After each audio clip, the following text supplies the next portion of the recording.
700 సంవత్సరాల నాటి అఖండ దీపం నేటికి వెలుగుతూనే ఉంది. అదెక్కడో కాదు, రాజన్న సిరిసిల్ల జిల్లా గంభీరావుపేట మండల కేంద్రంలోని శ్రీ సీతారామస్వామి ఆలయంలో నేటికి నిత్యం వెలుగుతున్న అఖండ జ్యోతిపై ఆర్బీ న్యూస్ ప్రత్యేక కథనం. రాజన్న సిరిసిల్ల జిల్లాలోని గంభీరావుపేట మండలంలో 700 సంవత్సరాల క్రితం శ్రీ సీతారామస్వామి ఆలయాన్ని నిర్మించారు.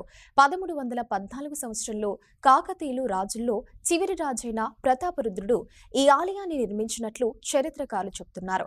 ఆలయం ముందే కళ్యాణ మండపం 16 స్తంభాలతో నిర్మించబడింది. ఎన్నో ఏళ్ల క్రితం నిర్మించిన ఈ ఆలయానికి ప్రత్యేకత ఏంటంటే, ఆలయం నిర్మించే క్రమంలో వెలిగించిన అఖండ దీపం నేటికి నిత్యం వెలుగుతూ ఉంది. అప్పటి కాలంలో పన్నులు కట్టేవారని, అందులో కొంచెం దీపం నూనె వెలిగించడానికి ఉపయోగించేవారని తెలుస్తోంది. కొంతకాలం తర్వాత అఖండ దీపం దాతల సహకారంతో నిత్యం నేటికి వెలుగుతూనే ఉంది. 700 సంవత్సరాల క్రితం వెలిగించిన అఖండ దీపం నేటికి వెలుగుతూ ఉండడంతో గ్రామస్తులు సంతోషం వ్యక్తం చేస్తున్నారు. ఈ ఆలయం కట్టినప్పటి నుండి ఈ ఆలయంలో ఈ యొక్క స్వామిని ప్రతిష్ఠింపజేసినప్పటి నుంచి ఈ యొక్క నందాదీపం నిరంతరంగా ఈ రోజు వరకు కూడా వెలుగుతూ వస్తుంది.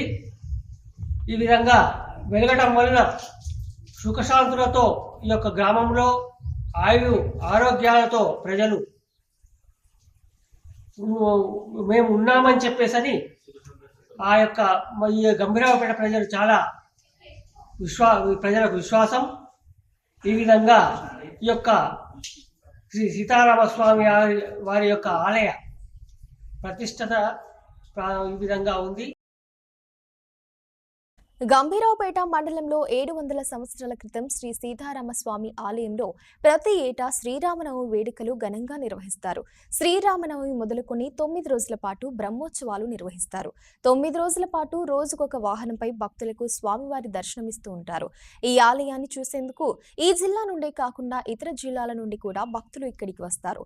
ప్రభుత్వం ప్రత్యేక దృష్టి సారించి మరింత అభివృద్ధి చేపట్టాలని గ్రామస్తులు కోరుతున్నారు.